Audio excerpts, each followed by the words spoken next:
எல்லோரும் நல்லா இருக்கீங்களா? இன்றைக்கான பதிவு தீர்மானம் மற்றும் நேரம் தவறாமை ஆகியவை இருந்தால் காலம் உங்களுக்கு உதவும்.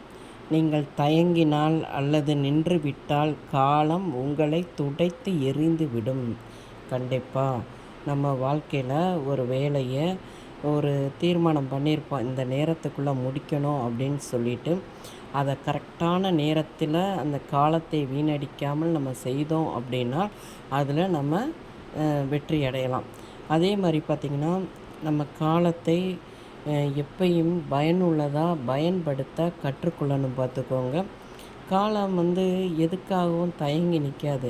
நம்ம ஒரு வேலை செய்ய போகிறோன்னா அதுக்கு தயங்கிக்கிட்டு ஒரு இடத்துல நின்றுக்கிட்டு இருந்தோம்னா அது காலம் நமக்காண்டி ஐயோ இவங்க தயக்கமாக இருக்காங்களே, நின்றுக்கிட்டு இருக்காங்களே, நம்ம நின்று என்னென்னு கேட்டு போகலாம். அது போகாது. காலம் அதோட போக்கில் அதோட பாதையில் அது போயிட்டுருக்கும்.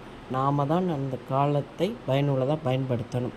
இன்னொரு விஷயங்க, நம்ம எந்த ஒரு விஷயத்துலையும் நேரம் தவறாமையோடு நம்ம செயல்பட்டோம்னால் கண்டிப்பாக நம்ம படிக்கிறவங்களாக இருக்கட்டும், வேலைக்கு போகிறவங்களாக இருக்கட்டும், பிஸ்னஸ் பண்ணுறவங்க, தொழில் பண்ணுறவங்க, யாராக இருந்தாலும், வீட்டில் இருக்கிற ஹவுஸ் ஒய்ஃப் லேடிஸாக இருந்தாலும் சரி, அந்த நேரம் தவறாமையோடு இந்த வேலையை நாளைக்கு பார்த்துக்கலாம், இன்றைக்கி பார்த்துக்கலாம் அப்படின்னு சொல்லிட்டு அதை நம்ம தள்ளி போடாமல் எந்த ஒரு வேலையும் நம்ம கரெக்ட் டயத்தில் செஞ்சோன்னு வைங்களேன், நமக்கே மனசு ரொம்ப திருப்தியாக இருக்கும்.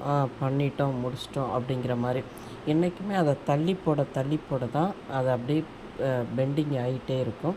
நம்ம எந்த ஒரு வேலையும் கரெக்டான நேரத்தில் கரெக்டானலாம் செய்து முடிக்கணுங்க. இந்த பதிவு உங்களுக்கு பிடிச்சிருந்தால் பார்வதி வீட்டு சமையலுக்கு ஆதரவு கொடுங்க. ஓம் சாய்ராம்.